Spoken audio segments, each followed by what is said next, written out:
makes me crazy. I dream about our babies, gazing them days and contagious. You're my baby. We know each other like the back of our hands. Understand, there's no mistaking. I'm taking 'cause you're my dream.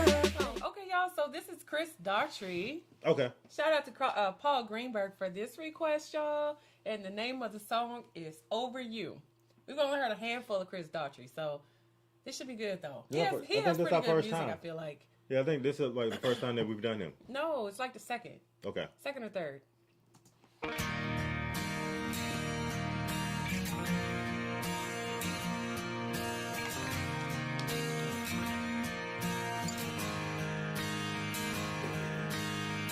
Now that it's all said and done, I can't believe you were the one to build me up then tear me down like an old abandoned house. What you said when you left just left me cold and out of breath. I fell too far, was in way too deep. Guess I let you get the best of me. Well, I never saw it coming. I should have started running a long, long time ago.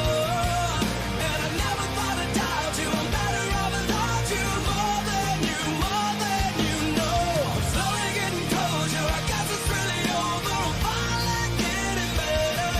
And now I'm picking up the pieces. I'm spending all of these years putting my heart back together. It's the day I thought I'd never get through. I got over you.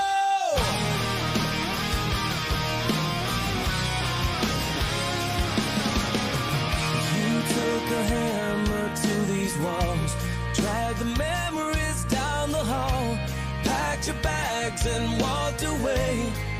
There was nothing I could say.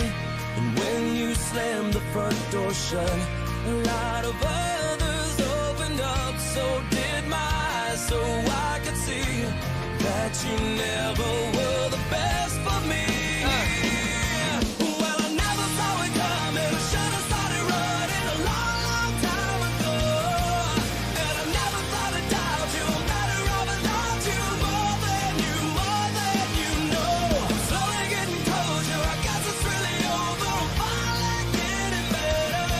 And now I'm picking up the pieces. I'm spending all of these years putting my heart back together. It's the day I thought I'd never get through. I got over you. You know what? One thing that I always notice, because I don't know a whole lot about Chris Daughtry, but one thing that I do remember, because, you know, we always watched American Idol. So when he was on American Idol, it was just something about him when he would sing songs and rock songs. You could just tell that he had it. He played in a band before. Even from when he auditioned, Yeah. because he talked about like his background and being in the band. Yeah. It's like you could hear it like initially from the first audition. Wait, but was he the winner? He wasn't the winner, right? That's what I'm saying. He got kind of far up there, but I don't think he was the actual winner. That's what I was asking you earlier. Was like, did he tie somebody or did he come out like the runner up? Because I feel like even though Chris Daughtry didn't completely win or he tied with somebody, I feel like out of that season he was like the most successful one out of. Even though he didn't win it all, I feel like he still went on to be more successful than everybody that he was in American Idol with, or people that got further along than he did. Yeah. Okay. I don't know. Now that you say, I'm trying to think. As I was I don't sitting think he there thinking won, about that, I though. don't think he won, but I know he had his own band, and then after he even got off the show, I think it was like a real big thing for him to have his band like be a part of his journey, you know? So yeah.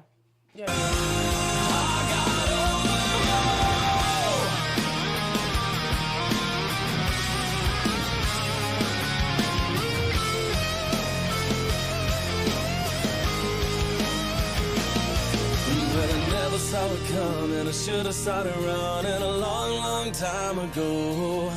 And I never thought I'd doubt you. I'm better off without you. More than you know. Well, I never saw it coming, I should have started running a long, long time ago. And I never thought I'd doubt you. I'm better off without you. More than you know. I'm slowly getting closure. I guess it's really over. I'm finally getting better. And now I'm picking up the pieces. I'm spending all of these years putting my heart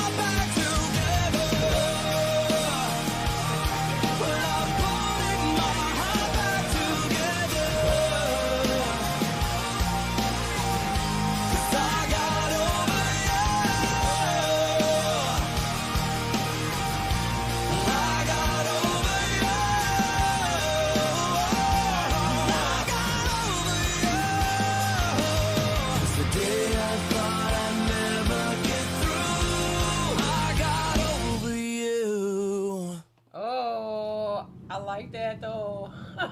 Hi, my name is Sarah. You know what? This song just sounds so familiar. I don't know where we might have heard it before. Maybe just being out and about. Probably because I felt the same thing. And I was like, I know I don't listen. I mean, I'm just being honest. I don't listen to his music like that to know. Yeah. But me neither. It did sound familiar. Like once it started playing, I'm like, have no idea where I could have heard this or when. But I like the concept of this song, though, what he's talking about. He's like, shoot, like... It's fire. Yeah, it is, though, what he's talking about. I mean, him just basically saying, like, I thought I could never get over you, like, shoot, and I'm doing exactly that. In other words, like... Even when he said that, you know, it was days that I felt like I wasn't going to get through, and he realized, but I did, though. But I did, I did. And, you know, and again, I harken back to, like, the American Idol. I just, like, when you had brought his name up, I was like, yeah, I think he was the guy that he didn't win it all, but again, like I said, I feel like he became like the most successful artist out of like that whole group or that whole season of American Idol. Yeah. I feel like he got slighted too. I feel like he kind of got slighted at the end. You thought so? Because I felt like he was like the most like well-rounded artist because he was on there with another guy. I think the other guy, he was more bluesy, but he was on there with another guy that I think that kind of played. Because I think that was when they had a lot of people that was doing rock. He was on there with this other girl too.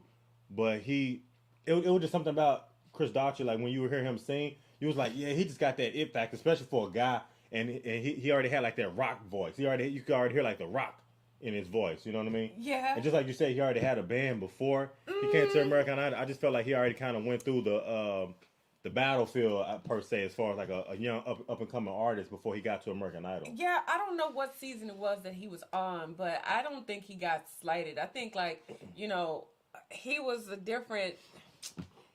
kind of, I don't know. I really don't know. It's called slighted. No, babe. Just give it up. Maybe just because like the majority of people that probably like would watch that show would want to see somebody that can actually like a singer, okay? Like a Carrie Underwood singer or, you know, Lauren Elena, like singers. And Chris Daughtry was more of like a rock singer. So I feel like it kind of put him out of that circle of people, like what the expectation of people. Popularity, but majority. He was still a great artist in general. Like still, even after he left the show, that's why I was like, I feel like it was a big deal for him. If I'm not mistaken, I remember reading that somewhere or something, or that he was really demanding to get his band to be a part of whatever he was going to do after he left the show. Yeah. You know? Candy said it's good he left because he got his band signed. Yeah. So that's probably was a big deal for him not to win, because you know. Oh yeah, but then that doesn't mean it's over, because usually like after you do that, like they all that stuff you sign, all that paperwork that you gotta sign says that they pretty much like all the music that you make after is just because you kind of use their platform, and really those contracts. You kind of want to get out of that, and you don't for like 5 years, I think, if I'm not mistaken. It might even be longer than that, because Carrie Underwood was the first one. I think Carrie and Kelly were bought out of those contracts so that they could do their own things. But everybody else, you're stuck in their contract. They pretty much take all your money because they were so huge. I'm pretty sure they went back and renegotiated that, like with Carrie Underwood and everything. Yeah, you got to. Lust in your body, boy, I'm addicted. Insisting commitment, predicted your intentions.